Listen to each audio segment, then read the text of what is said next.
Hey, what's up, everybody? It's Sunday night. I hope you had a nice weekend. I was just taking a look at some of the comments from the last video I put up when I talked about how, like, we're kind of living in this real-time experiment right now with really elevated levels of government spending.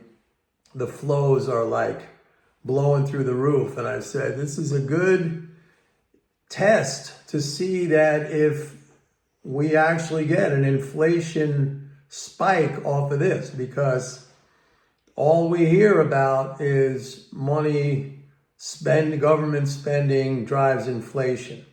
And I tried to sort of lay out the scenario that we're seeing it happen right now, at least the high government spending side, and we're not really seeing a pickup in inflation. And then I saw some of the comments here where people were saying like, oh, we have asset price inflation. So I want to just say a couple of things. Number one, if every time somebody has a counter argument to government spending automatically and necessarily results in inflation, because that's the position that a lot of you have, and you go right away to some examples. See, I'm talking about things like the things we actually use and consume: food, housing,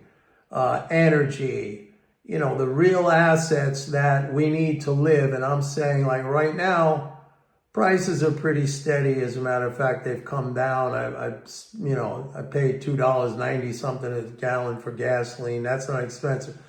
But if you come back every single time that somebody tries to logically or rationally argue or explain how there's not necessarily and automatically a connection between inflation and government spending, if you come back every single time and say, well, this is going up or this is going up, here's what I want to say to you. First of all, if you're saying now, well, it's asset prices that are going up, I say, so did you take advantage of that?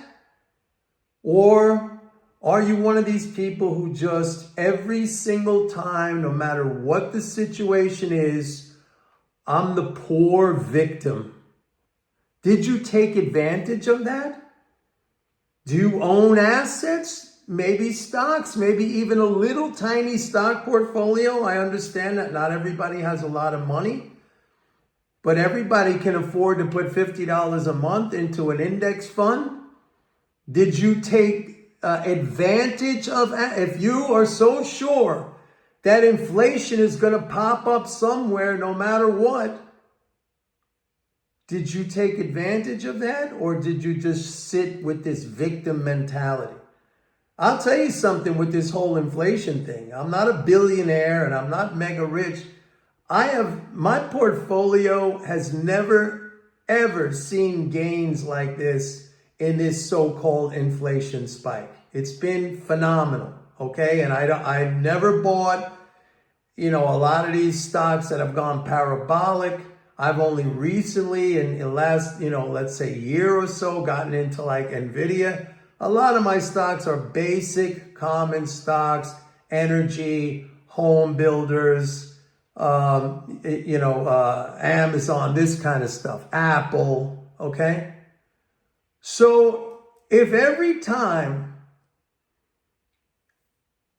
you're going to say this happened or that happened, and you're so sure that there's this irrefutable ironclad connection between government spending and inflation, and again, you don't care whether it's in real assets, the stuff we consume, or the stuff we need to have to live, that's already bad enough. But even that, you can protect yourself, at least to some extent. I've said many, many times on this channel, like, there are vehicles out there like the stock market, like the financial markets, they don't cost you anything to be involved. It's very, very simple, the process. And maybe it's not going to offset these conditions 100%. Maybe it's not going to offset your cost of gasoline or your cost of fuel, but it can help. It can help. And in some cases, in my own case, it's gone way beyond what the negative impact has been. And again, I'm not a billionaire. I'm not fancy, all right? If you don't take advantage of that, there's only two reasons, okay?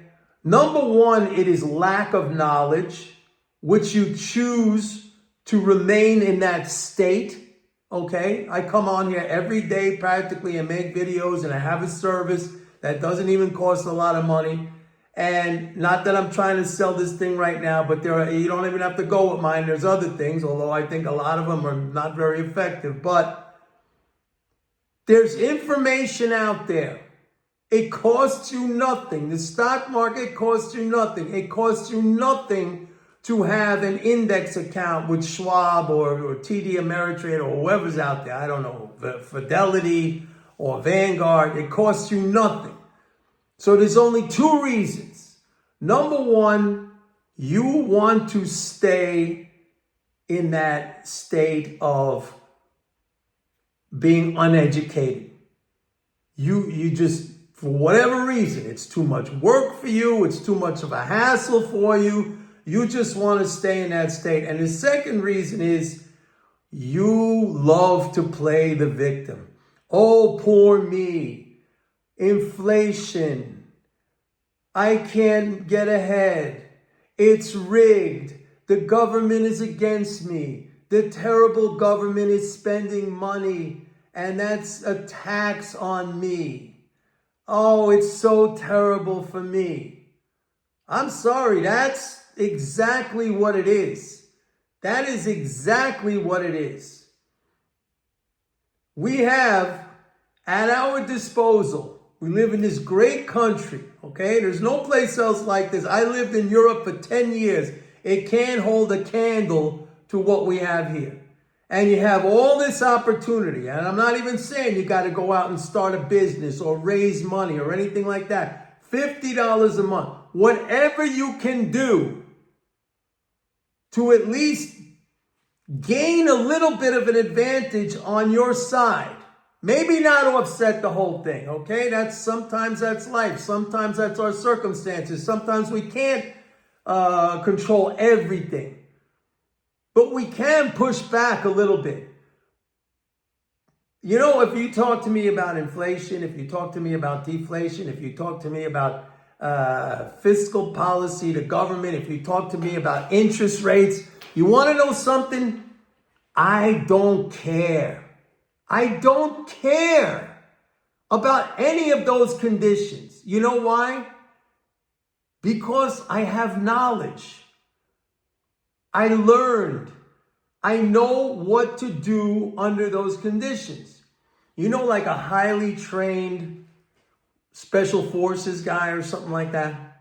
Somebody in the military, highly trained. And they're trained that regardless of any condition, they know how to operate. They know what to do. That comes from training. That comes from knowledge. That comes from the application of that knowledge.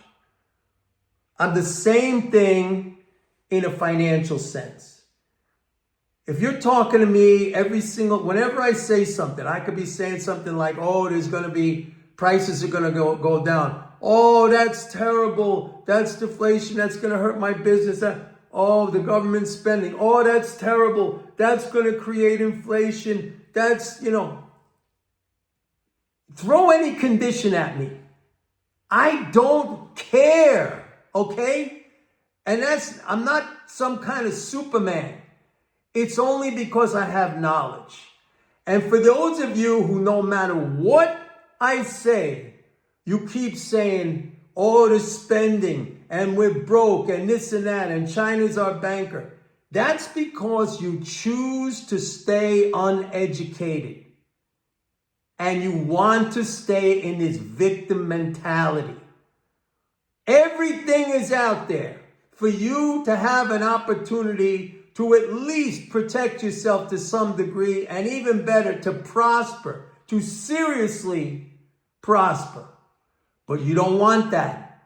You want to be able to say, like all these other idiots out there, oh, it's government spending and the government, and it's a tax on me, and it's a tax on future generations, and all this bullshit that absolutely, whether it's true or not, which it's not, but even if it was, if you have knowledge, you can work it to your advantage.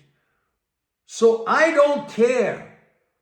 When I, look at the news and there's a headline, Trump's going to raise tariffs, or the Fed's going to raise interest rates, or this, entity's going to do that, or Congress is going to do this, or OPEC is going to do that, or there's a war over here.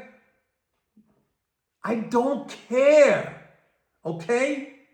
And that doesn't come from arrogance. That comes from having knowledge and knowing how to apply it. All right? That's all I wanted to say tonight. Enjoy the rest of your evening. I'll see you tomorrow. Bye.